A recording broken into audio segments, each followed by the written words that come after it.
pretty great. Make sure this.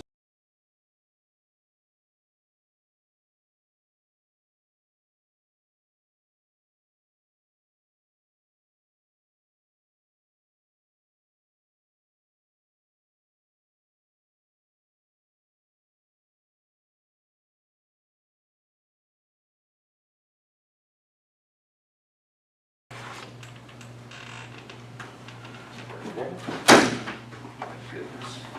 Okay, let's pray. Father, help my mind to be clear in spite of illness. Help us, help me to be able to communicate this chemistry to our students. Help me to communicate things of God as well, and for it to be done in grace. Help us to learn and to receive them. Father, give us tremendous grace in our understanding and our application of these things. Be with us all, we pray in Jesus' name. Whoever's got like a little sound, might be you, you got a little sound in the background maybe? What? You hear that? I think it's you. It's not me. What's your headphones? It's not in the background, it's in the foreground. All right. Okay, well, that's that. All right, guys. So if you were not here last time, you need to go back and watch, if you haven't, watch the class, okay? Because we're into some balancing chemical equations and all this kind of stuff, and we're just picking up, like, we are behind. We are so behind where we should be, and it's okay. What you know, you'll know well, okay? We're just going to go on, and you know, it'll be fine. It'll be fine. But we have to keep a pretty good pace. So we're in chapter 4. As I mentioned just a second ago, you have some homework. Okay, you have a homework quiz. It's up. It's selected questions. The questions have like most of them have like an A, B, C, D, E, F, G. Lots of balancing equations. Lots of like, hey, what kind of a reaction is this?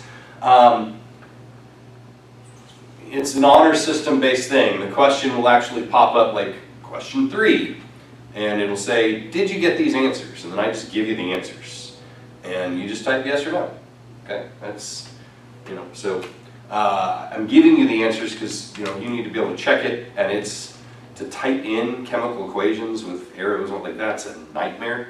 And to have to send in a handwritten thing and then me to grade that and send that back, that's a nightmare. You need to know right away, am I doing this right? I strongly suspect you can type the question in and Google it, and you'll get, like the last one that I talked about, where they'll have like, here's how you answer this question, because somebody's taken this whole textbook and broken it down and answered it and trying to make money on YouTube and all that, and I'm happy for them because it makes it easy for y'all.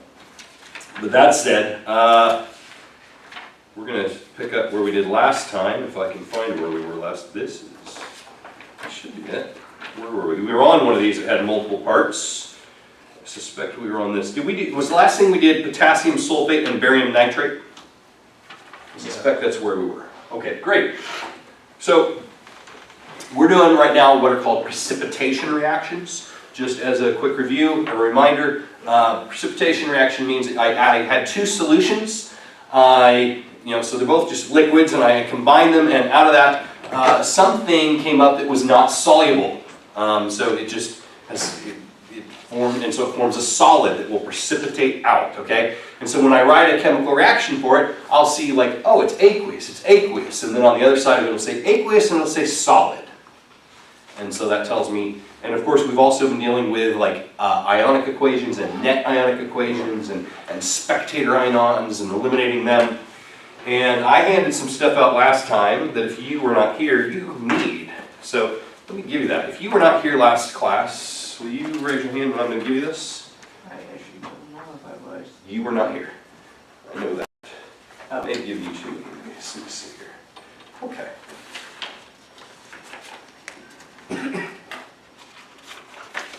Everybody else? Everybody has it? Good, you need it. If you are in the online class and you're like, hey, what is this you're looking at? It's actually page 167.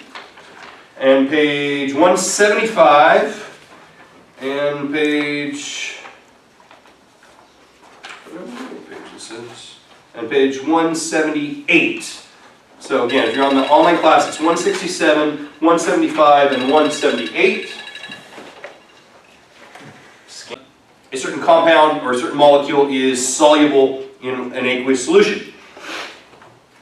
So we're doing sample problem 4.3 out of the book. This is actually page 168. It says predict the result of mixing reasonably concentrated solutions of the following ionic compounds. If precipitation is expected, then write a balanced net ionic equation for the reaction. So the second one on here is lithium chloride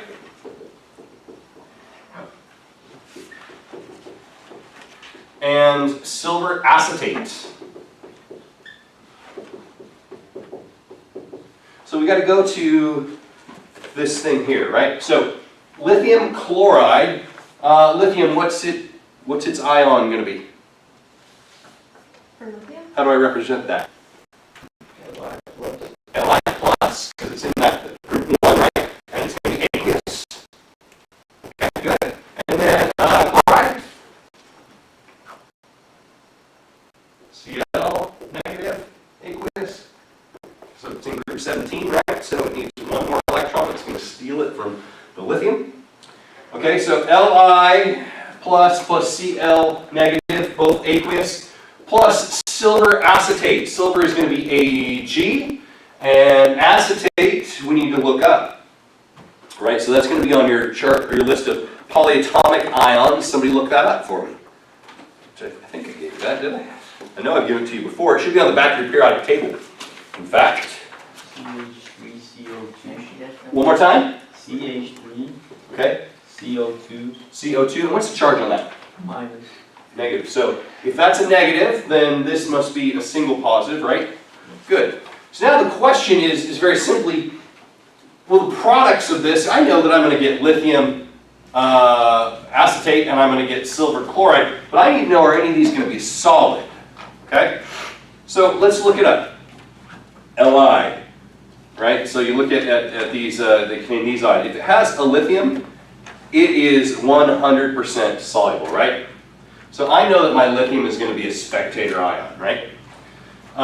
Which means I guess I can just write this out, can't I? So this would be Li plus CHCO2.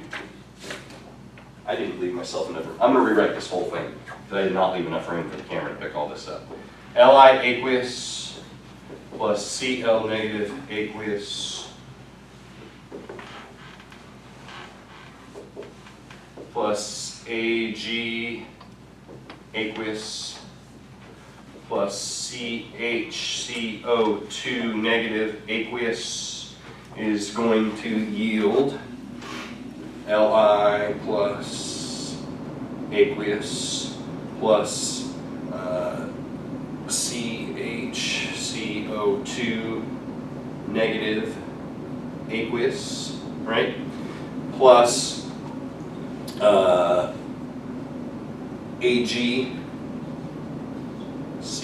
We need to see about this. This is kind of in question. We need to see if that's going to be soluble or not. I know that anything with lithium is going to be soluble, right? So I can just get rid of that. And because this acetate is going to be with lithium, I know I can get rid of that. Those are spectator ions. This is my only question. Is silver chloride going to be soluble or is it not? So let's find chlorine, right? And it's in this second group of soluble ionic compounds. It's going to be soluble with almost everything except for with silver, mercury, and lead. So I know that this is going to be solid, right? So this is going to be a precipitation reaction, right? And so actually in this process of elimination, I'm already there. I can write my net ionic equation down below. Cl negative aqueous plus Ag silver aqueous, right, yields AgCl, solid, right? So that is my net for your last class, and maybe you already know all this, maybe you don't, I don't know. But what we wrote here was a molecular equation. Okay? Well, didn't we? Oh, I'm sorry. Let me erase that. Because all I did here was write it below, right? So, this is what we call a complete ionic equation. We've separated everything into its ions. If I were to just write this as a regular molecular equation, it'd be LiCl plus AgCHCO2, right? And then I would just come over here and I'd go, okay, well that's great. It forms LiCHCO2 and it forms AgCl. That's a molecular equation, okay? That's how we've been writing everything up to this point, right? This is what you're used to. But now we're dealing with, well, the fact is that certain things, when we put them into water, into an aqueous solution, they dissociate. The example that I used was table salt. When you look at it on the table, it looks like salt. It's in this crystalline structure. When I put it in water and give it a little stir or something, the sodium and the chloride ions separate, and they're surrounded by water.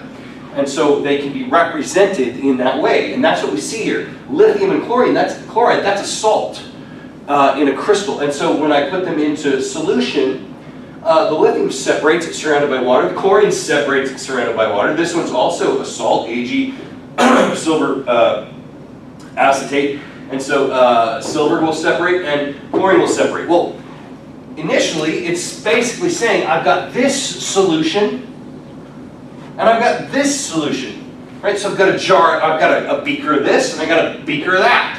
What happens when I add this beaker to that beaker? What happens when I add this beaker to that beaker, right? Well, I'm going to get this all in one beaker. I'm going to get this lithium with acetate. They're going to be there. You're not going to see them. But this is going to form a solid, and you're going to see it. It's going to precipitate out. In a given time, it'll usually fall to the bottom. It could float. I guess it comes down to density. But the catch of it is, so this is, again, this is a molecular equation. This is what you're used to writing. This is writing what's called a complete ionic equation. We're showing every single ion that's in there. And we're, notice one thing if you weren't here, is we're writing aqueous to say what state it's in, or solid. Sometimes we'll write a gas if it was a gas that was like diffused in or blown in, or a gas if it's a gas that comes out. If you've ever taken, anyway, I don't need to keep going. And then this is what's called a net ionic equation. So if you see something that's in the same state on both sides of the reaction, like lithium here, lithium plus aqueous, I cross that out. It's a spectator, it's a bystander, it's just watching, it's not participating. Same thing with my acetate. But my chlorine goes from being aqueous to being part of a solid. My silver goes from being aqueous to being part of a solid. Those are participants, right? They're not bystanders. And so we write them down right here, and this is what's called my net ionic equation.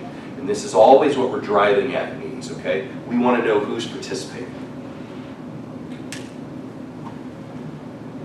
I think sometimes I compensate for not feeling well by just pumping up my energy, but now I'm like exhausted, ready to go take a nap.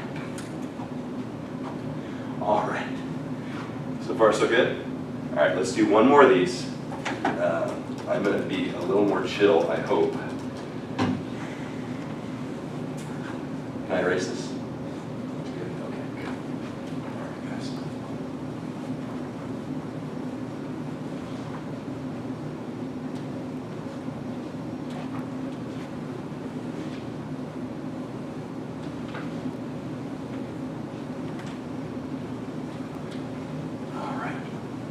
That too, okay. So let's do this next one. This is lead nitrate.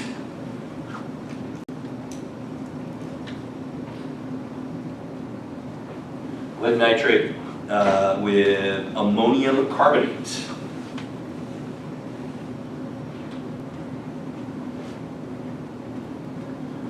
Okay, so lead nitrate, just chemical symbol for lead. Come on, periodic tables, let's go. if you don't have it memorized.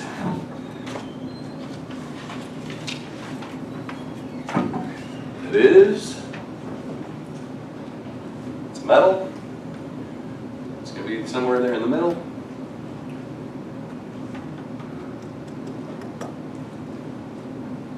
+2. What's the symbol for it? Oh, PB. PB, good. It's from the Latin plumbium. In fact, we like our word plumber. Plumbing used to all be done in lead, so that's kind of that connection. So anyway, so PB, and then nitrate. NO3. NO3, good. What's the charge on nitrate? -1 or -2? -1. -1. So how many nitrates do I need to go with my lead? 1 or 2? 2. Good. Okay. Plus ammonium. That's what? NH4. NH4. Good. It's different than ammonia. Ammonia is NH3. Ammonium, NH4, and then carbonate. CO. Whoa. CO3.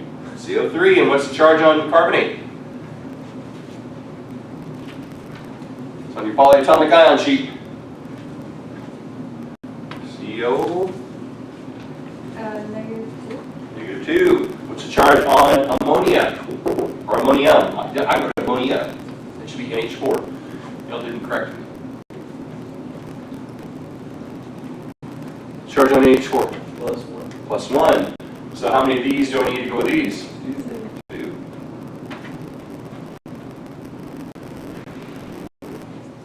Actually, I guess I'd write it like this one. Alright. No, that doesn't work. That's not right. I need sleep. That's what I need. Alright. Okay. So make sure that I wrote that out right there.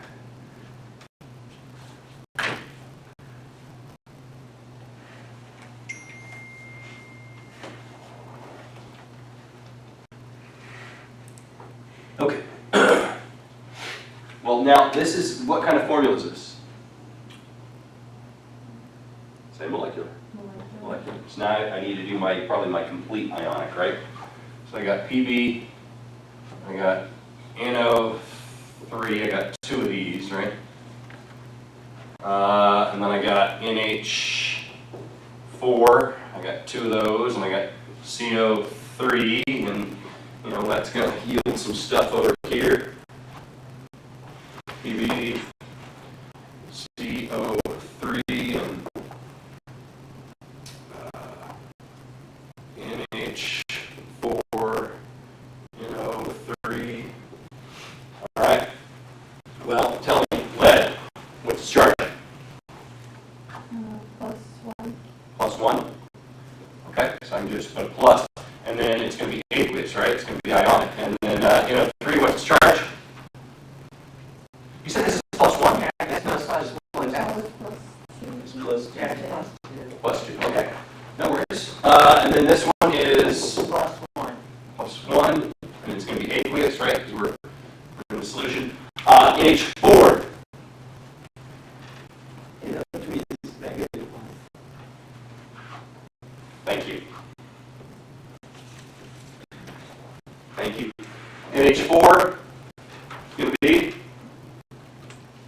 Plus. okay, in aqueous, right? And then carbonate is going to be -2, aqueous. Okay. Good. Now over here, lead carbonate. Is that going to be a solid, a liquid, a gas, an aqueous? What's going on there? We better check that out. So we've got to find CO3 2 negative. Yeah, that's not going to be solid.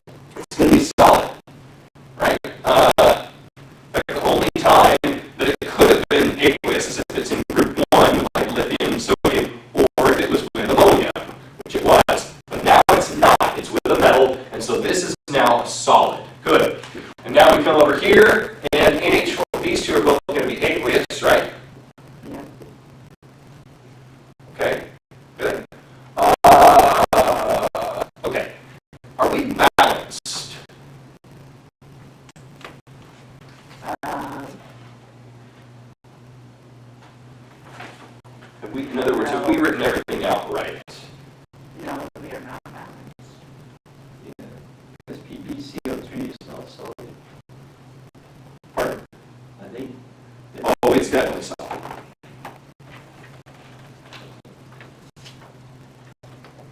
Yeah, no, we're balanced. We're good. So now let's write our net equation. So remember, we want to eliminate spectator ions. Anything that's in the same state on both sides of this equation, we eliminate, right? So for instance, nitrate is aqueous with a negative, and nitrate over here is aqueous with a negative. So that will not be in our final equation. I'm going to take a break for a second. I want you guys to write out for yourselves the net ionic equation, okay? Anything that's the same on both sides of this does not participate. Anything that changes must participate. There's going to be two things on one side that we have, and there's going to be one thing on the other that we have.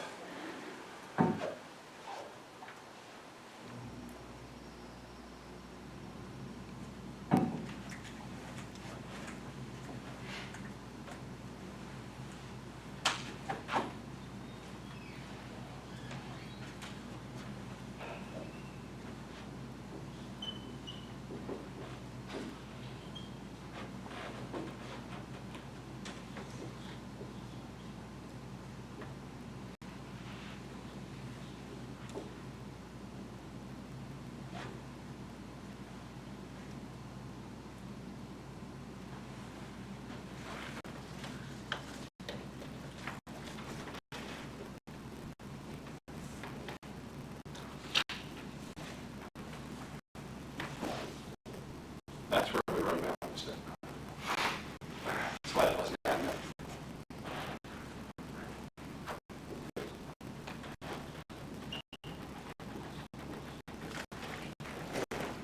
That's my net ionic equation.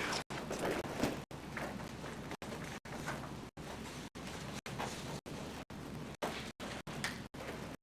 good. Any questions? Okay. Let's keep on.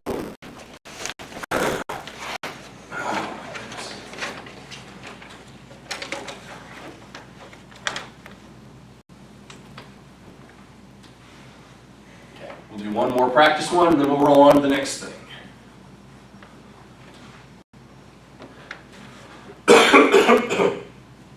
Okay. Well, where did we go? It says, which solution could be used to precipitate the barium ion in a sample of water? Okay, so we want to form a precipitate. So we want barium ions, Ba, 2 plus, okay? And we want to add to it one of these following choices to form a barium ion solid, right? Barium, something else, solid. This is aqueous, okay? Plus, something aqueous. Okay? I'm interpreting this. Let me read this to you again. It says, which of the following solutions could be used to precipitate a barium ion in a water sample? Is it going to be NaCl? Is it going to be NaOH? Or is it going to be NaSO4? Okay? So what you need to do is go look at that chart you have, that solubility chart, and just figure out which of these ions, when compounded with barium, will leave me with a solid. NaSO4. It says SO4 because what's your rule for that? What does it say for you? Found with AgBa, it becomes solid. Yeah, it's got its own little thing. It says if it's compounded with silver, barium, calcium, mercury, lead, or strontium, it becomes a solid, right? You guys see how and why that is? Let's eliminate some of our others real quick. Look at chlorine. We're ignoring sodium because sodium has the positive charge and so does barium. So we're only worried about these that have that are going to carry the negative charge. So chloride, it says here, it's always soluble unless it's compounded with silver, mercury, or lead. Well, okay, so it would still be soluble. And hydroxide, OH, where's that on here? It's at the bottom. It says it is insoluble unless it compounds with group 1, that's lithium and hydrogen and sodium and all those, or if it's compounded with barium. So it's flat out by definition, it's basically always solid unless it's compounded with this. Then we go down to the sulfate, and it says, hey, sulfate's always soluble unless it happens to be compounded with barium here, and a few other choices. So if I were to write this out, this would be plus NaSO4. Of course, the Na is going to be aqueous, right? This is going to be aqueous. This is going to be plus. This is going to be negative. SO4, what's the charge on SO4? Negative 2. So this is Na2, and SO4 is going to get, actually, I'm sorry. I'm going to write 2 of Na plus aqueous. This is going to be SO4, 2 negative, right? When I come over here, I need 2 of these, right? When I come over here, I'm going to get Ba, I don't need that. That's a plus 2 charge. Sorry about that. So this is going to be BaSO4 solid plus Na plus, I need 2 of those. This would be my net ionic equation, right? I have no spectator ions in this equation because barium is going from aqueous to solid. I take that back. My sodium would be a spectator ion, wouldn't it? Because that was not a solid. So my net ionic equation would be Ba2 plus aqueous plus SO4 2 negative aqueous, and it would yield for me BaSO4 solid. Okay. All right. Well, next up are our acid-base reactions.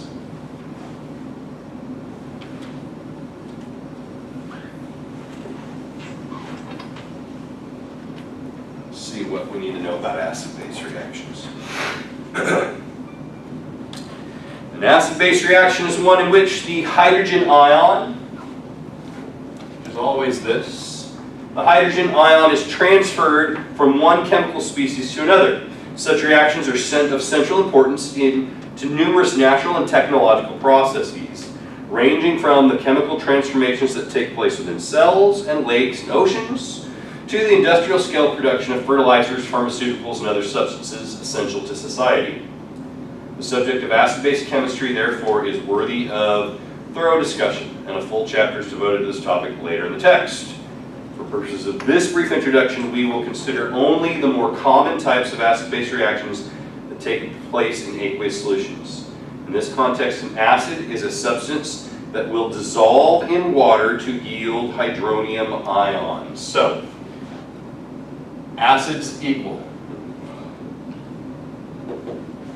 anything that if I take that molecule and I add water to it, or add it to water, I will produce H3O, okay, with a positive charge, aqueous. And I'll get an ion, right?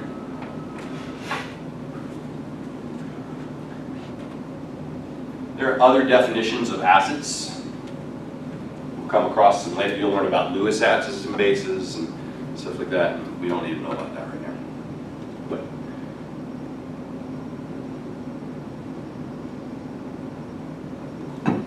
all right. So they give you an example. If I take HCl as a salt, okay, and I put it in water. Okay, I can write this in a net ionic equation kind of way, or a complete ionic equation. I'll get H plus aqueous, right? And then I'll have Cl negative aqueous plus H2O as a, that's interesting for saying aqueous. I would have said liquid, I still will. What I will get here is I'll get chlorine ions, aqueous, and I will get hydronium ions, positive. One thing, we do want to make sure we know this term, okay? These are called hydronium ions.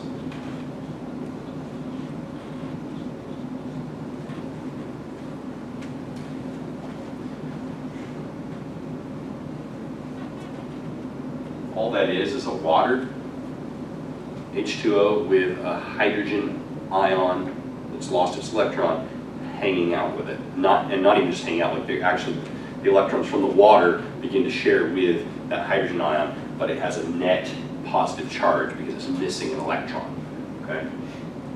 You can, I mean, at a molecular level, what's happening is this.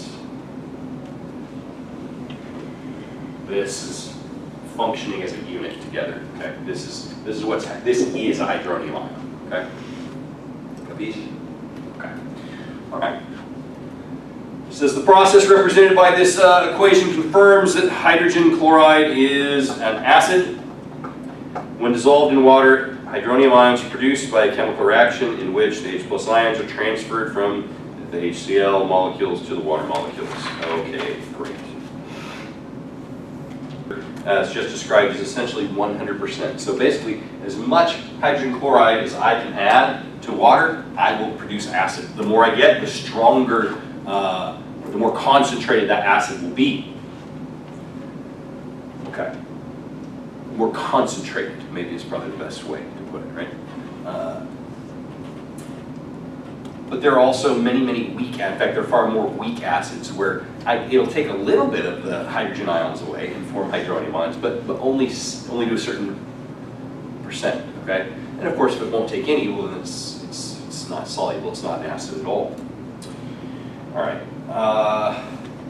an example of a weak acid would be the stuff that we find in vinegar.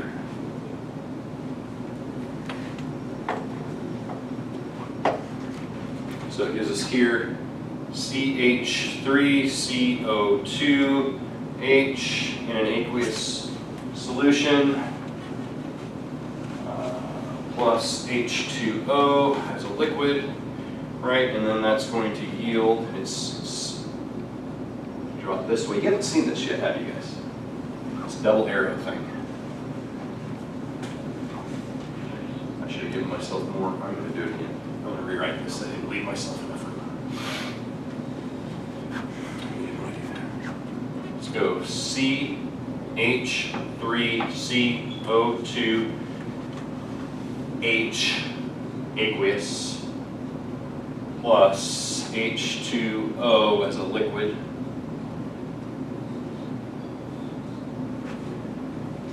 Okay, CH3CO2 negative aqueous plus H3O aqueous.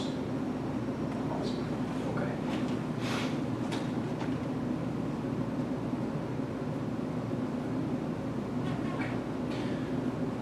So this is our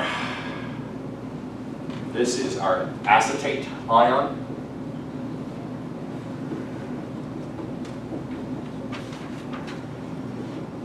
This, of course, is a hydronium ion.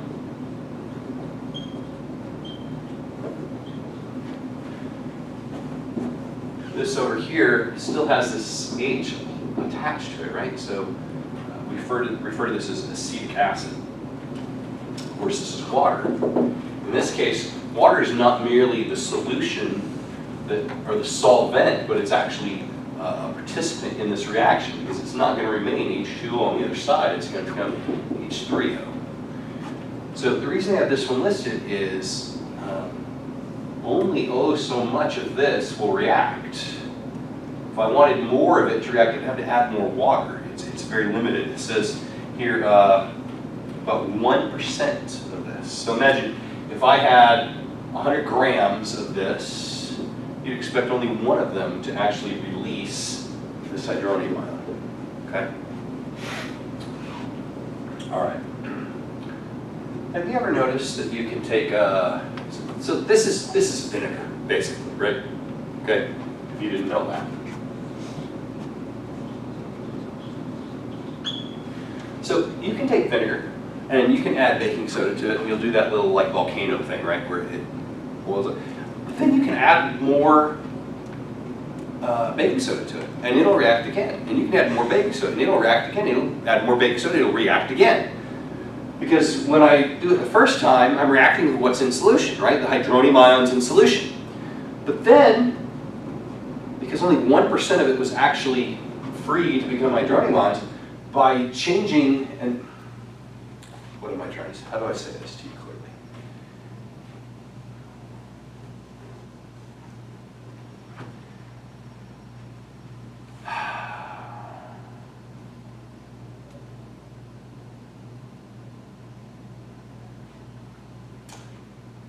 Let's go back to the sweet tea example, okay?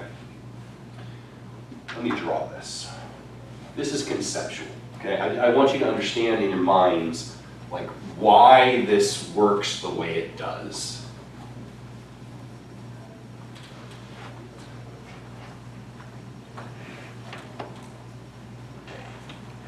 If I take tea and I add sugar into it, you got my sugar.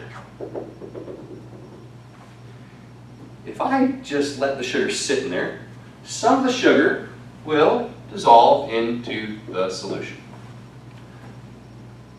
Not much will. If I go take a sip of that, the first whole bunch of this is not going to be very sweet. And then I'm going to get to the bottom and I'm going to gag. Right? I can increase how much of this dissolves in a number of ways. One way is to stir it. That'll help it, right? But if I put a ton of sugar and I stir it, I could stir it till the cows come home. As soon as I stop, most of it's probably going to settle to the bottom, right? Y'all ever make sweet tea? Like sweet tea? What do you have to do with the water? You gotta boil it. You gotta boil it. You pour boiling water into the sugar, or sugar into the boiling water, and stir it. And all this that would not dissolve at first will dissolve. And you can make that gag me, give me diabetes tea using hot water, because you can force it because of the kinetics, the movement of hot water. It will dissolve more of that sugar. Okay? And then you can cool it back down and it'll still be there, and it forms what's called a supersaturated solution. You ever heard the word saturated? Right? It's the concept that it's holding as much as it can. Well, the hotter it is, the more it can hold. Well, if I get it to hold as much as it can when it's super hot, and then I cool it down, when it would have held less, now it's what we call supersaturated. Which is why if I went and dropped if I take something that's supersaturated and I drop a couple things of sugar into it, it'll usually crystallize out. You'll see all of a sudden sugar will fall out of it, which is wild. So when I see this arrow with reversibility, right? If I start to, let me do this. We'll think of this in a similar way. My red dots are going to be these, okay? So I've got this reservoir of dots that are hanging out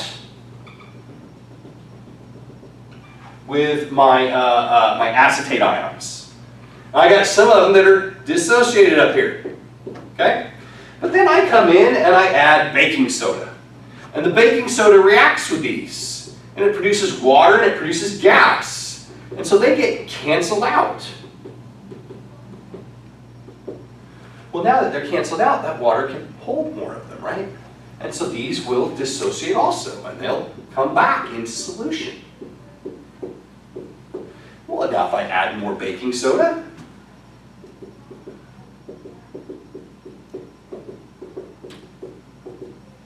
good, I reacted with all of them. But now I can add more of these will dissociate back out.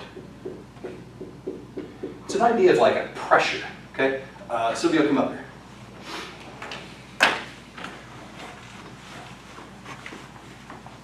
Okay.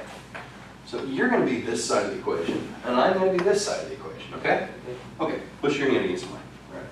So, as long as there's more room, and I'm not saturated, he's going to push and he's going to win, okay? But eventually, there's going to be pressure coming back because I can't hold anymore.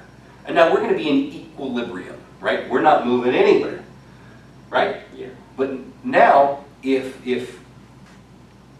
a bunch of baking soda comes into the equation and removes them from this side, I'm not pushing back as much, right? And now you've got to actually push.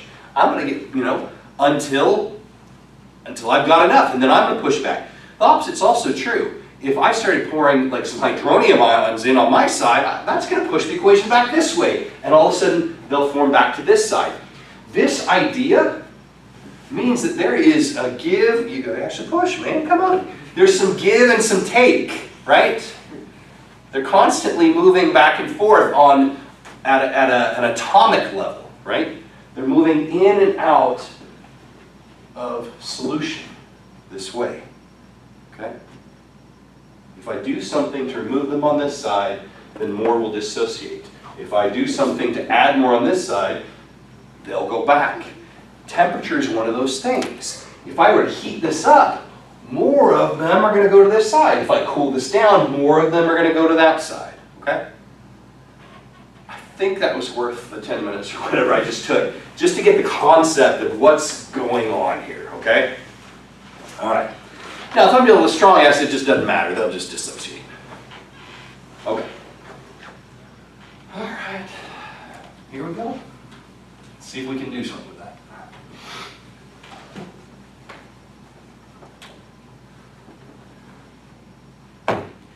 All right. And then there's bases. Okay.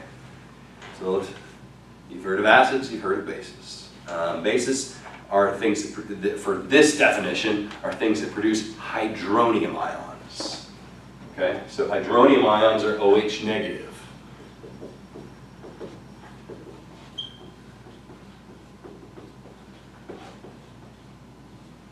We call this OH, we tend to refer to it as hydroxide. Sodium hydroxide, calcium hydroxide, lithium hydroxide, OH negative. Okay? It says here, a base is a substance that will dissolve in water to yield hydroxide. Oh, I wrote hydronium. I'm an idiot. Why did I do that?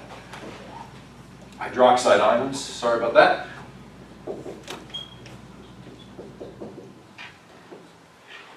To produce hydroxide ions, the most common bases are ionic compounds composed of alkali or alkaline earth metals. Those are the ones in the first two columns, right? Group 1 and Group 2. Unlike acid compounds discussed previously, these compounds do not react chemically with water. So when I added HCl with CO2, I got Cl and I got H3O. That does not happen with hydroxide. You just have water and you have hydroxide. Okay? Instead, they dissolve and dissociate, releasing hydroxide ions directly into the solution. Great. Okay. Y'all ready? Let's do some problems.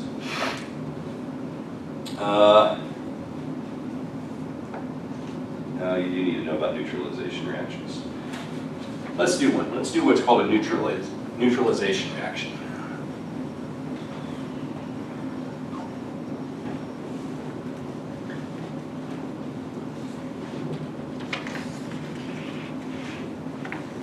So let's say I've got an acidic solution of HCl.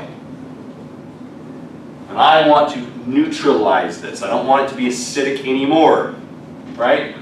HCl aqueous.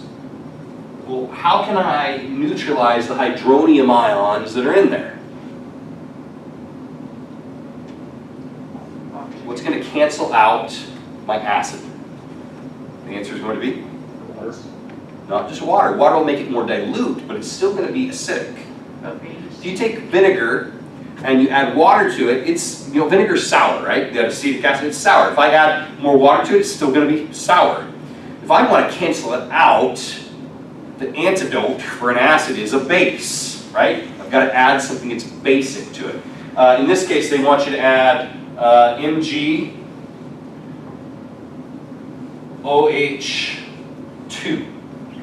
which is going to be a solid. So magnesium hydroxide. So this is what's going to make it acidic. This is what, when it dissociates, is what's going to make it basic. Okay? So this is an acid. And this is a base.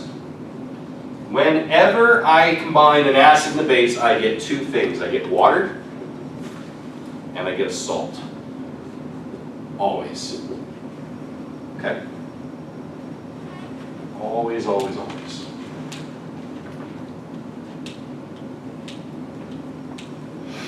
So let's do this.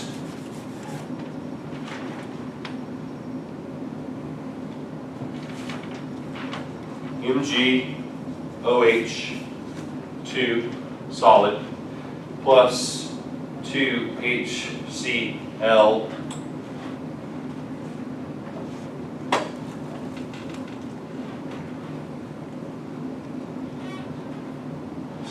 aqueous gives me MgCl2 aqueous plus 2H2O liquid.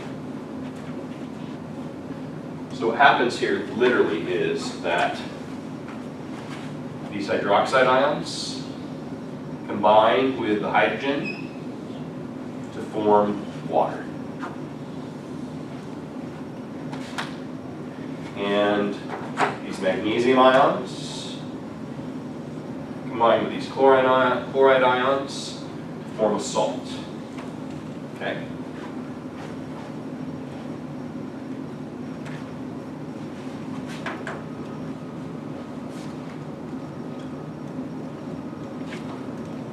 Everybody ready? So I can do it on this side and leave that up. Okay. Let me do that.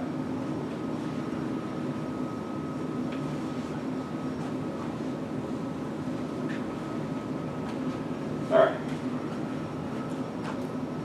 Write the balanced chemical equations for the acid-base reactions described here. So I've got the weak acid, hydrogen hypochlorite,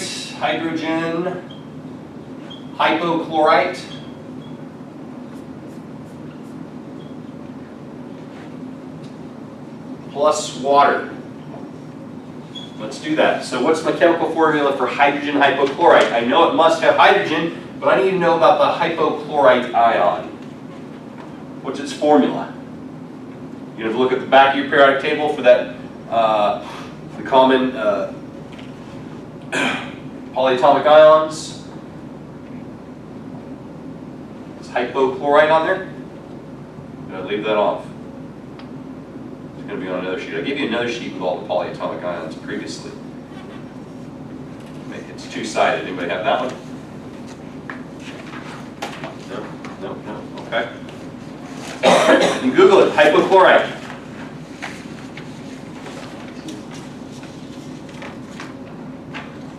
Is that it there? Let me go run, let me take yours. Somebody Google it. I'm going to make copies of this and hand them out to everybody.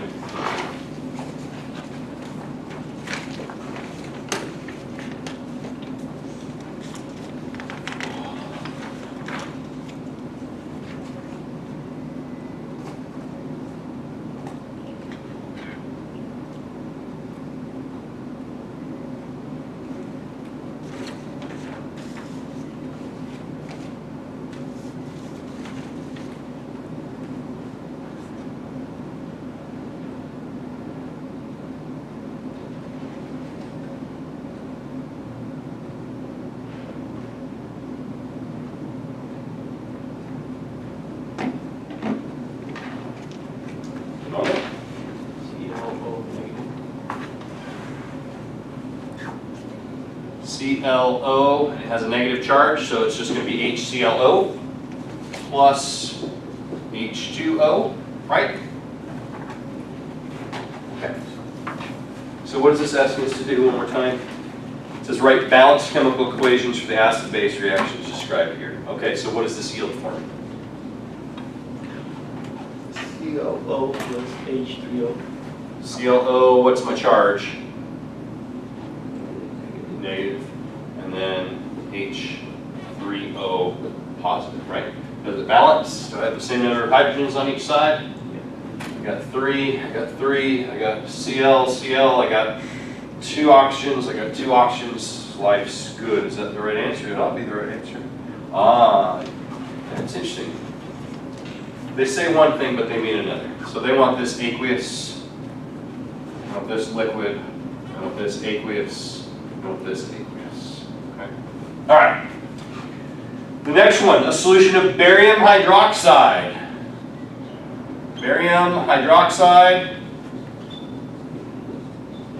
is neutralized, so that tells you about the next one, with nitric acid.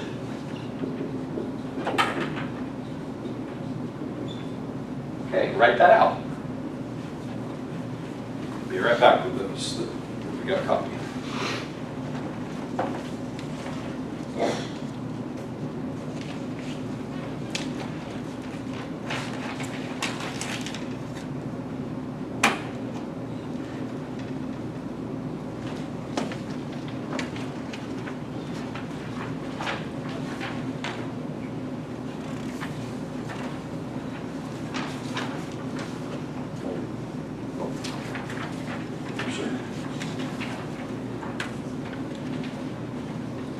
Barium, what's the charge on barium?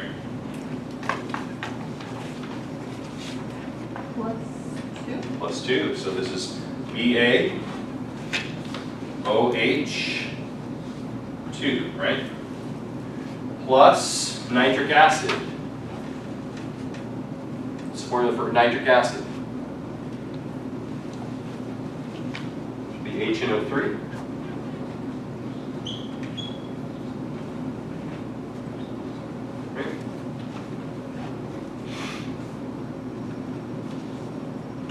So, this is going to be aqueous, right? This is happening in water. Balance that. It's not too hard. What do I know one of my products is going to be? Just based on the fact this is a neutralization reaction. It's got to be water. In fact, because it's a neutralization reaction, I have to get water plus a salt, right? So I know one of these is going to be water. And then the only question is, what's my salt? Well, it's got to be something with barium and nitrate.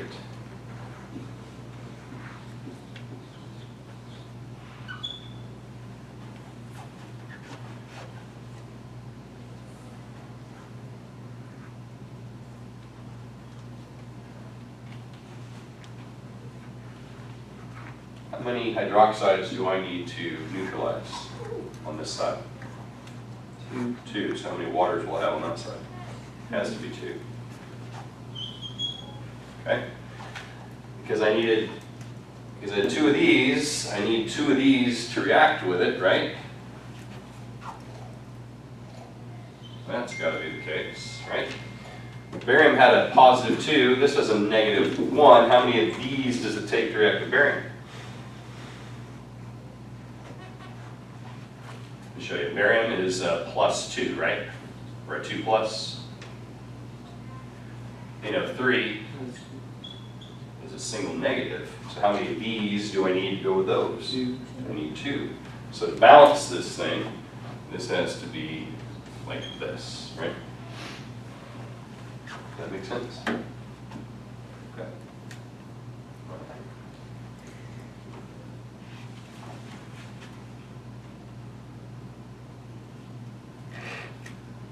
All right.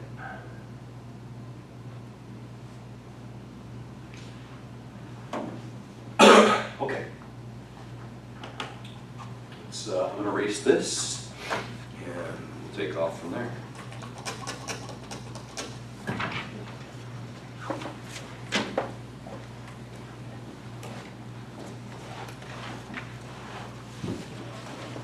Quick check of understanding what makes something an acid.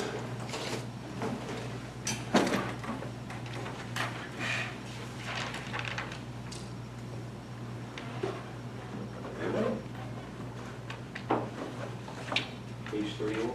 It's got to produce H3O. It's got to somehow yield hydronium ions when it's put into solution. What makes something a base? It needs to produce hydroxide. It's got to produce hydroxide ions when put in water, right? What is a neutralization reaction? What does it always produce? What 2 things? Salt and water. Okay, good. All right.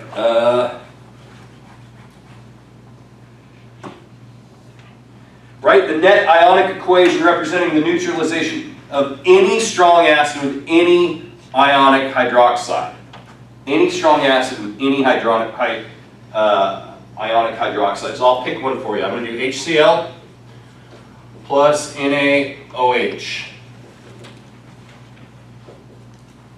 Write a balanced chemical, or write a net ionic equation for this. Okay, so the first thing you got to do is just write its product. This is a neutralization reaction. What do you know you're getting? Water and salt. Water and a salt, right? So write that out.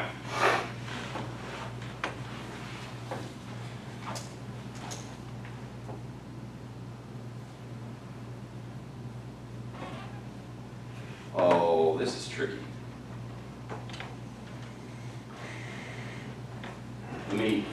Let me do this. This is HCl plus H2O plus NaOH. Okay? So when we do this, we're actually going to get Cl negative aqueous plus H3O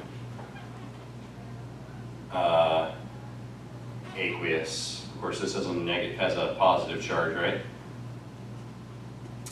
Plus Na positive plus OH negative. All right. Now it's a neutralization reaction, so I know I'm going to get water, H2O as a liquid, and I'm going to get this salt, right? Cl negative aqueous plus Na positive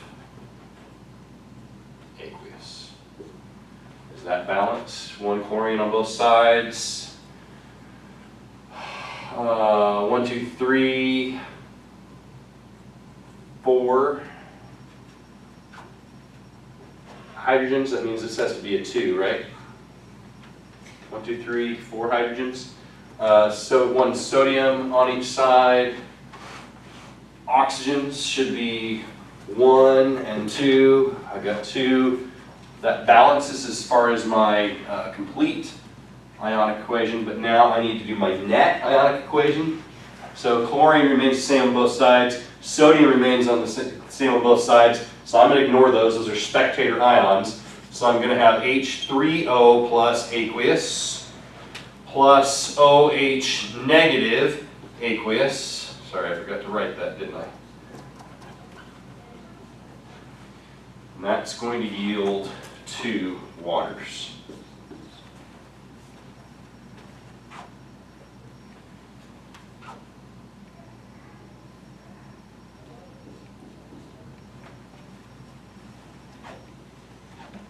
All right.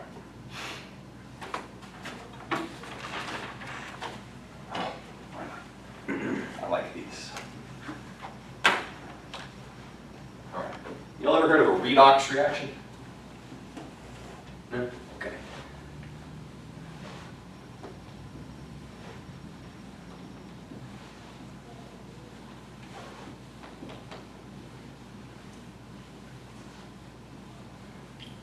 Okay.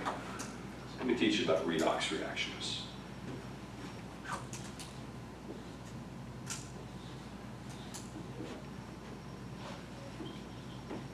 Okay.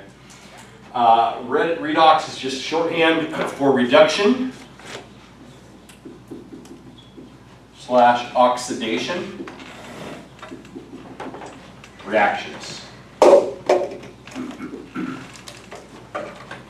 So you need definitions. You need to know what reduction is, and you know what oxidation is. So reduction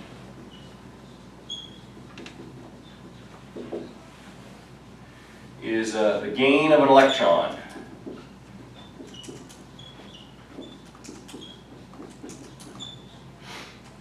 Oxidation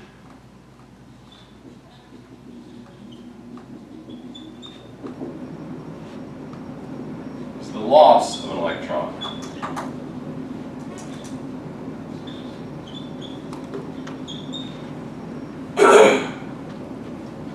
And we have a phrase to help you remember this. It goes like this. Leo, the lion says grr.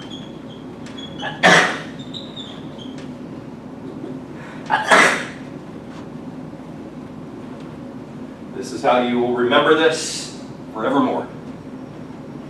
You can picture a lion, right? You can picture a lion kind of growling. But what if it's kind of a pathetic little lion, instead of like growling, it just goes grr. You can picture that, right? Like a little kid's stuffed animal saying grr or something like that, or a little kid at Halloween saying grr. So that's the concept. Leo the lion says grr. Well, how does that help me? Because that just sounds childish and stupid. Leo, loss of electron is oxidation. Loss of an electron is oxidation. Leo the lion says grr. Gain of an electron is reduction. Gain of an electron is reduction. So it's just a simple little childish sounding thing that helps you to remember this, because otherwise just good luck. These are just a bunch of words. How am I going to remember what these mean? In a chemical reaction, if something gains an electron, like I didn't have one before and now I just stole one like a gangster from something else, what's that process called? It's called reduction. Reduction just happened. I reduced things. In the same chemical reaction, if I lose one, that's oxidation. Yes? Life's good. Okay, let's do something with this.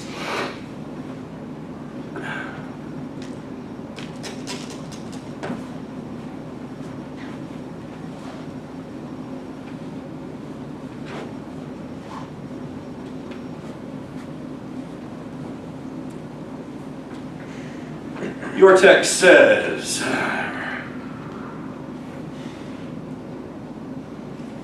cares about that verb?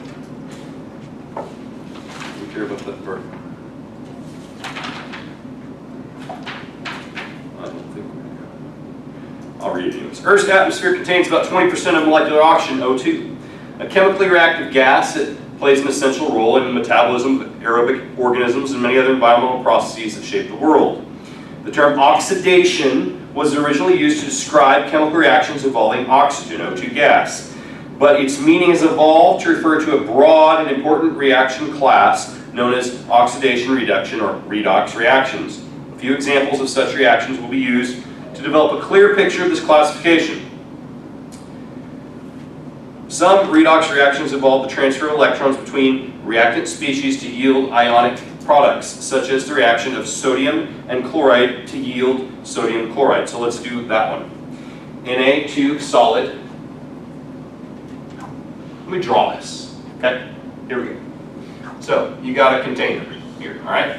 And in this container, you've got a cube of sodium, pure elemental sodium. Do you know anything about pure elemental sodium? How many valence electrons does each sodium atom have in its pure state here? Its elemental state? 1. It's in group 1. So this thing is just, these things are just sitting here with like an electron to give off. They're dying to give off this electron. By the way, when it loses an electron, right? Okay. Now, if I put this in a container, and I seal it, and I pump into it chlorine gas. Cl2, right? So I put chlorine gas in here. How many electrons in its valence shell does chlorine have? Take a look at where it's at. It has, don't say 1, it has 7. It would love to have this thing's electrons, right? Love it. This is a redox reaction just waiting to happen. I flood this thing with Cl2 gas, and it is going to react, right? I can write this out. I'm going to have sodium solid plus Cl2 gas, and what is it going to produce? This thing wants to pick up how many, give off how many electrons? 1. This thing wants to pick up how many electrons? 1 each, right? So what am I going to produce? What's it going to produce? Did you just combine them? Yeah. NaCl? NaCl. What is that? Table salt? Just table salt. This sounded so cool, and all we're doing is making table salt. NaCl. Now, what form is it going to be if it's on this plate? Solid. It's going to be a solid, right? So this was a solid, this was a gas, it's ultimately a solid again. Okay? Good. Now, we got to balance this bad boy, though. How many of these do I have? One. How many do I have? How many do I have? How many do I have? Okay. So I need to have two, right? Oh, so now I have two of these, which means I need two over here. So that's my equation, right? 2 Na solid plus Cl2 gas yields 2 NaCl solid. Now, let's talk about oxidation states. Okay? The oxidation state of anything in its pure elemental form is 0. Okay? So Na here has an oxidation state of 0.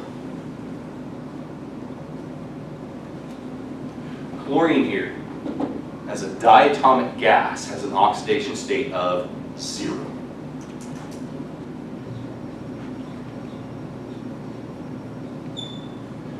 But when we come over here, there's been a transfer of electrons. Sodium is giving up an electron, right? So what's its oxidation state going to be? If I give up an electron, I'm going to take it on a charge, right? It's going to be +1 or -1? +1. And what's my oxidation state for chlorine going to be? Negative. -1. Right? So I had no oxidations. I had oxidation states of 0 here. Here I got a +1 and notice that on either side of my arrow, I'm neutral, right? I didn't have, whatever I had over here, whatever net oxidation state I had over here, I have to have over here. Because any transfer of electrons is a transfer of electrons, but I didn't like create electrons out of thin air or send them off, right? So it's got to balance. Okay, now next question. Which thing got oxidized? Which thing lost an electron? Sodium. Sodium. Sodium got oxidized. And chlorine got gained an electron, so it got reduced.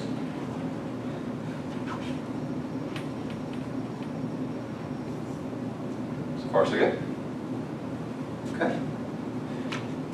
It says here, it is helpful to view the process with regard to each individual reactant, that is, to represent the fate of each reactant in the form of an equation called a path reaction. Okay. Let's write down that concept. What time do we have, by the way? Seems 1:45. Wait, so if you gain an electron, you put -1, but if you lose one, you put positive. Yeah. Yeah, because I'm assuming it was neutral before. So sodium has 11 protons. So in its elemental state, it has 11 electrons. When I lose an electron, I've got 11 protons and 10 electrons. My net charge is positive. Okay. All right. So it wants you to look at it like this. This is a half reaction. I want you to look at each one individually. So I've got my 2 Na solids. So we're only considering what happens to sodium, okay? What I end up with over here are 2 Na what? Plus. Positives, good. Still solid, right? And I've got these 2 electrons, okay? Then over here, I've got 2, or rewrite that. I've got Cl2 as a gas, right? And it's picking up these 2, oh, I need a different 2 here, huh? Plus 2 electrons, and it's going to yield 2 Cl negative solids.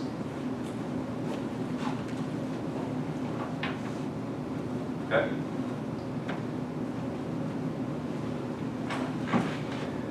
All right. In this reaction then, sodium is oxidized and chlorine undergoes reduction. We said that, right?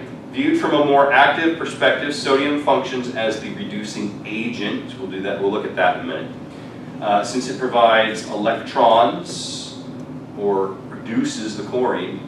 Likewise, chlorine functions as an oxidizing agent.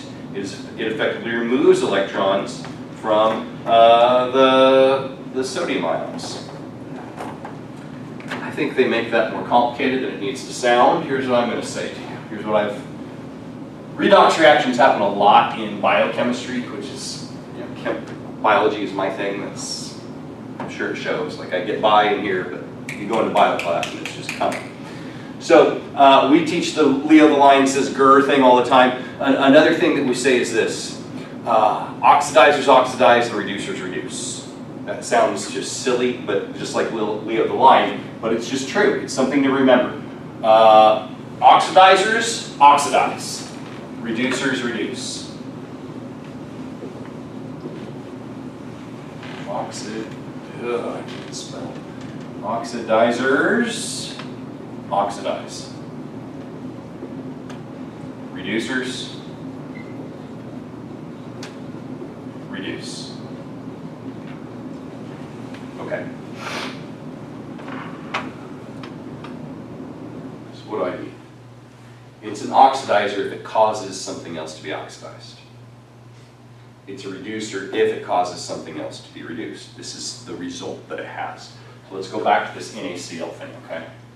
So I've got sodium, I got 2 of these plus Cl2 gas, and it's going to react and it's going to produce NaCl, okay?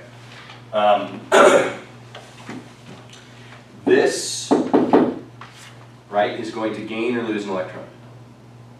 Lose. It's going to lose it. Well, what caused it to lose it?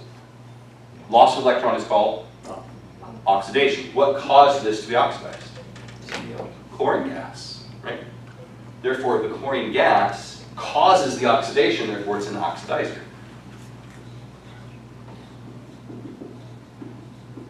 Okay. Chlorine gets reduced. It gains an electron, right? What caused it to gain an electron? Sodium did. Therefore, sodium is the reducer. So whatever causes the oxidation of chlorine is the oxidizer. Whatever causes the I said that backwards. Yeah. Whatever causes the reduction of chlorine is the reducer. Whatever causes the oxidation of sodium is the oxidizer. They're saying oxidizing agent, reducing agent. It's the same concept. Okay. You get asked questions like this all the time, and this is where the vocabulary and the math and the formulas can all just get jumbled in the head. If you remember Leo the Lion says grr, and then oxidizers oxidize and reducers reduce, that's going to help you. It must be time to go. You're packing up. Is it that time? What time is it? How much time do I have? Actually, you're overtime by 1 minute. Overtime by 1 minute. Okay. All right. Oxidizers oxidize, reducers reduce. Leo the Lion says grr. We'll pick up on this next time, and we'll run forward. Have homework. Get that homework done. All right?